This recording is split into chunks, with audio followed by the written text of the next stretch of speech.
এই যে পার্শে মাছ পাতায় দিয়েছি কচুর ডাগা দিয়ে। এই দেখো বড় বড় করে কেটে দিয়েছি। এই মাছগুলো একটু ফাঁকা করে দিলাম।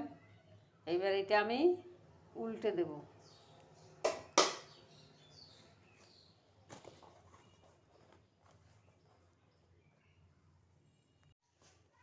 দেখিতে এবার কেমন হয়েছে।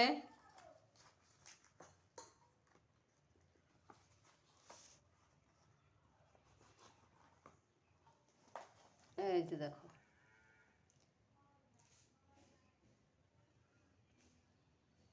কত সুন্দর হয়েছে না কালারটা, দেখো।